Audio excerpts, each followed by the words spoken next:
Hey guys, this is Miss Moore. Today we're going to talk about tissue repair. I know I promised I would post a video by 4 p.m. and that definitely didn't happen. Surprise, surprise. So, tissue repair can happen in two major ways. You can either have regeneration, which, if the injury is not severe, the epithelium is going to be able to regenerate and it will look like nothing ever happened to you. So, you will have no scars. Okay? Or, which is more common, you can have something called fibrosis, and that's whenever your epithelium is replaced by this dense connective tissue that your dermis is made out of. All right, that means the epithelium can't divide at that point anymore because the damage is too bad. And the scars that you see on your body after an injury, that's fibrosis. So next time you have a scar, that is dense connective tissue. You don't have epithelium in that place of injury anymore. Okay? Remember, dense connective tissue has a lot of those thick fibers in it that make it really tough. So the more fibrosis you have, the less function you are going to have. So you lose function. If you have regeneration, it's going to be like nothing ever happened. It's going to function just the same. So it depends on the type of tissue. Every tissue is going to have a different level of regeneration. Some tissues won't regenerate well at all, like muscle and nervous tissue. Once you damage it and it's scar tissue, there's no getting it back. Okay. And also the severity of the injury. If you cut yourself just very barely on your finger, nothing's going to happen. It's going to come back. You're going to get that epithelial tissue back. There won't be any dense connective tissue or a scar that you see. And that's because the injury wasn't that severe. So here are the steps to tissue repair. Obviously, you get an injury, you're going to bleed. Chemical signals are going to be sent from the cells that are injured. And so that's going to cause this response. Your capillaries, remember those are blood vessels, those really small ones, they're going to dilate and leak different things. So they're going to leak white blood cells, and they're going to go and they're going to eat anything that, or destroy anything. They're phagocytic. They're going to destroy anything, any bacteria that got in your body after the injury. All right. So they're going to be like kind of like a cleanup crew. And that's going to cause inflammation to occur. Another thing that's going to be leaked are these clotting factors and those platelets. And that's what's going to cause that clot to occur. And it's kind of like a temporary Band-Aid until the scab forms. So eventually that blood is going to dry, and that's what a scab is. It's just dried blood. Over time, that clot is going to be eaten away by macrophages. Remember, phagocytic means to eat something.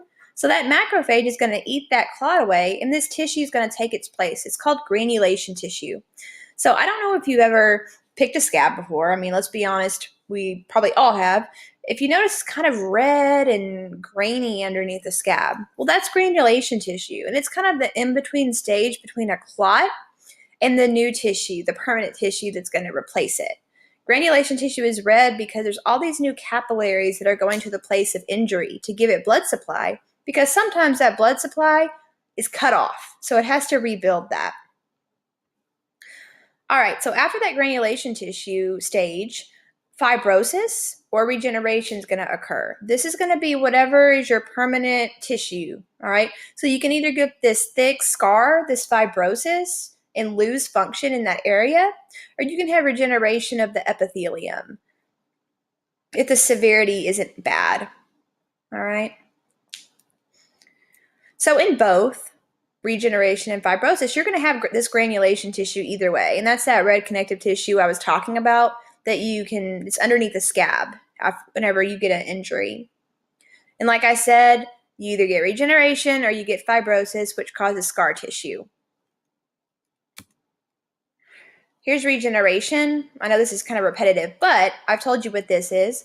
The epithelial cells are just going to go through mitosis, and it's going to be able to come back just like it was without any harm or loss to its function.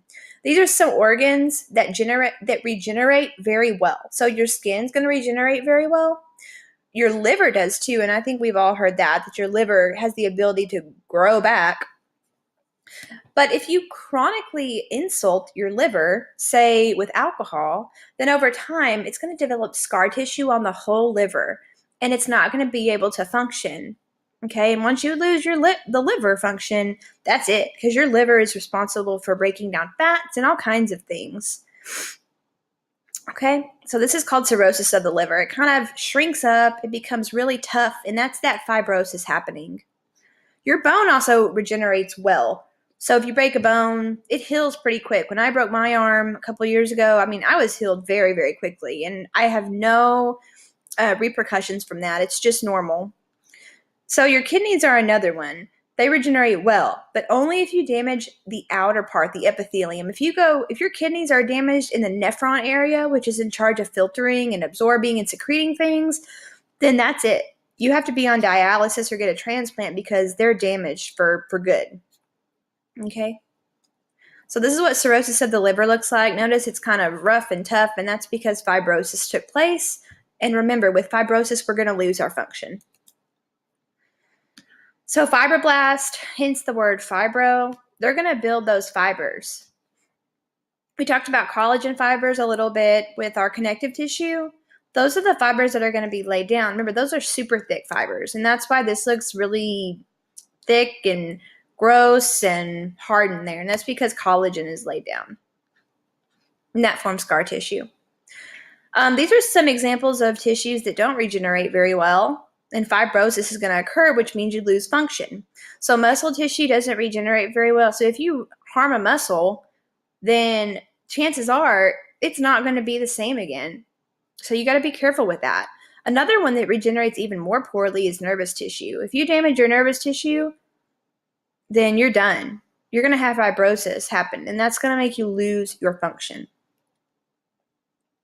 This is what granulation tissue looks like. This is a severe burn, but if it's still the same principle. If you pick off a scab that you have, it's going to look kind of red and grainy underneath, and that's the granulation tissue that happens before the regeneration of epithelium or fibrosis that lays down dense connective tissue. So that's pretty much all I have on tissue repair. If you have any questions, just let me know.